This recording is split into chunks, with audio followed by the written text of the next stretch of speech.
ဒါမဲ့ဘဝဆိုပါလေတကယ်စဉ်းစားလိုက်တဲ့အခါကျ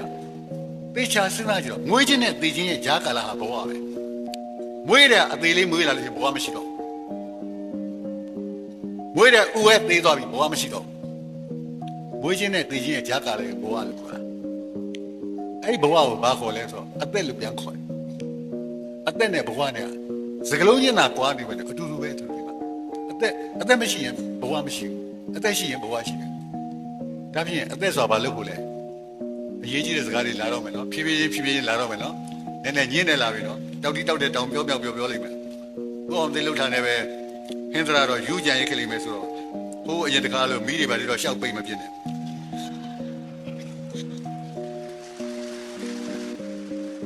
အဲ့ဒါမင်းတို့ငါကြောက်တာငါရိုးရိုးပြောတာငါပြောတာတရားမမှုမင်းတို့လက်ခုပ်တီးတာနဲ့ရာဇဝတ်မှုဖြစ်လိမ့်မယ်အဲ့တော့ဝိညာဉ်နဲ့တေခြင်းရဲ့ဂျာကာလာကိုဘဝလို့ခေါ်တယ်အဲ့ဘဝဆိုတဲ့အသက်ရှင်တန်ခြင်းကိုဘာလို့ရလဲဆိုဘဝမှာနှစ်ခုပဲရှိတယ်တစ်ခုကအသက်ရှင်တန်မှုလို့ဘာကြောင့်ရှင်တန်မှုလို့လဲဘယ်လိုရှင်တန်လို့လဲဆိုပညာပြောချင်တာအဲ့ဒါအဲ့ဒီပညာမပါလို့ရှိရင်ဘဝမရှင်တန်တော့အသက်မရှင်တန်တော့အဲ့ဒီဘဝရှင်တန်မှုလို့ကိစ္စတွေကဘာအရေးဆိုကျမ်းမာရေးပဲကျမ်းမာရေးဆိုတာဘာလဲအဲ့ကျမ်းမာရေးဆိုတဲ့ကိစ္စမရှိလို့ရှိရင်မကျမ်းမာလို့ရှိရင်ဘဝမရှိတော့သိပြီတော့မလို့ရှိရင်လူစင်မမီတော့ဘူးအဲ့ဒီကျမ်းမာရေးကိုစောင့်ရှောက်ဖို့ကပညာကောင်လေးတွေကောင်မလေးတွေပါတယ်တက်မှတ်ထားမင်းတို့တည်းသိအရေးကြီးတယ်ဘဝဆိုတာဟာတစ်ချက်ရှင်သန်မယ်ရှင်သန်ဖို့ဘာအရေးကြီးလဲကျမ်းမာရေးအရေးကြီးတယ်ကျမ်းမာဖို့ဘာအရေးလဲအဲ့ကျမ်းမာရေးကိုစောင့်ရှောက်တတ်တဲ့ပညာသိအရေးကြီးတယ်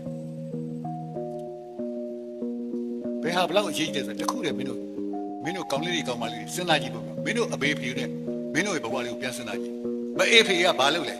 ခလေးမွေးလာပြီးတာနေတယ်ညကျင်တယ်လဲကိုပူသားမပူလားဒီနေ့ချွဲပါတယ်မချွဲမပါဘူးလားချောင်းဆိုးတယ်ဟာကိုလေးစိတ်လန့်ဆန်းလိုက်ဒီနေ့ဟောပြီးတယ်သူကလေးဟိုစိလေးတဲ့မှာကောင်းမယ်ထင်ပါရဲ့ဆရာဝန်သွားပြရကောင်းမလားဟာဘာလဲဒါကျမ်းမာရေးဟောကျမ်းမာရေးမရှိရင်ဘဝမရှိတော့ကျမ်းမာရေးကဘာလဲဆိုကျမ်းမာရေးကိုစောင့်ရှောက်တဲ့ဥစ္စာဒီပညာဒါကြောင့်မလို့ဘဝကိုရှင်သန်အောင်စောင့်ရှောက်ခြင်းဒီပညာအဲ့ဒါကြောင့်မလောကကြီးမှာအရေးကြီးဆုံးဒီအသက်ရှင်ခြင်းအသက်ရှင်ဖို့လို့အတွက်ကျမ်းမာခြင်းကိုစောင့်ရှောက်ခြင်းဒီပညာဒါကြောင့်လို့ဘဝနဲ့ကျမ်းမာခြင်းဘဝနဲ့ပညာကြီးနဲ့ဆက်နေတယ်ဒါကြောင့်မလို့လူတယောက်မှာမသတိထားကြည့်အတူချုပ်ပြောတော့မယ်နော်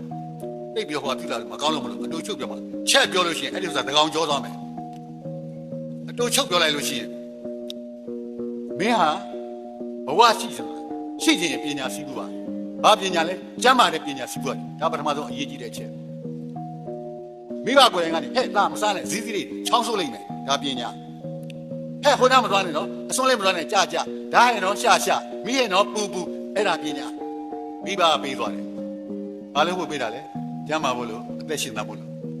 ဒါကြောင့်မို့လို့မင်းဟာတကယ်လို့မင်းကိုမင်းမြန်လို့ပါတယ်မင်းဘဝမင်းမြန်လို့ပါတယ်ဆိုရင်မင်းဘဝကျမ်းမာအောင်မင်းအသက်ရှင်သန်အောင်အတွက်ပညာရှိဖို့ပါဘာရှိရမလဲကျမ်းမာရေးပညာရှိဖို့ပါဒါကြောင့်မလို့ဘဝတစ်ခုမှာအရေးကြီးဆုံးဒီဘဝဒီအရေးကြီးဆုံးဒီကျမ်းမာခြင်းနဲ့စောင့်ရှောက်နေတဲ့ဥစ္စာကျမ်းမာခြင်းကိုစောင့်ရှောက်နေတဲ့ပညာအဲ့ဒါကြောင့်မလို့လူတယောက်ရဲ့အသက်ရှင်သန်ခြင်းနဲ့ဘဝတည်နေဖို့အတွက်အရေးကြီးဆုံးဒီခုနကကျမ်းမာခြင်းနဲ့ပညာပဲဒါကြောင့်မလို့မိသားစုတို့ကိုကြည့်လိုက်ရိုးရိုးလေးရှင်းရှင်းလေးပါဒီဂျပန်ရေရှုတာမှာရှုပ်လေဦးမယ်အောင်သိပြောတာရိုးလေးပြောတာရိုးလေးကြည့်လိုက်မိသားစုတို့ကိုကြည့်လိုက်အဲ့ဒီမိသားစုမှာဖအေးနဲ့မေကသားသမီးအတွက်ကိုပညာရေးကိုဘယ်လောက်အားပေးတယ်လဲကျမ်းမာရေးကိုဘယ်လောက်ကူးဆိုင်လဲအဲ့ဒါကြည့်အဲ့ဒါမိသားစုကအဲ့ဒီစောင့်ရှောက်တဲ့မိသားစုကြီးတကယ်ကိုဒီနေ့မှာအထွတ်ထိပ်ရောက်လာလိမ့်မယ်ဒီနေ့ဒီမှာကြီးပွားလာလိမ့်မယ်မိခင်ဖြစ်တဲ့သူဖခင်ဖြစ်တဲ့သူကသားသမီးရဲ့ကျမ်းမာရေးနဲ့သားသမီးရဲ့ပညာရေးကိုစောင့်ရှောက်ပြီးဆိုလို့ရှိရင်အဲ့ဒီမိသားစုကြီးရောက်လာလိမ့်မယ်အဲ့ဒီရက်ွက်ဖြစ်စီမြို့မှာဖြစ်စီဒီနေ့မှာထင်ရှားကြော်စောတဲ့သားသမီးဖြစ်လာလိမ့်မယ်အဲ့ဒီအတိုင်းပဲတိုင်းပြည်ဒီပြည်မှာအစိုးရသည်ကျမ်းမာရေးနဲ့ပညာရေးကိုဘတ်ဂျက်မှာဘယ်လောက်သုံးလဲဒါကြည့်လိုက်ဒါအစိုးရ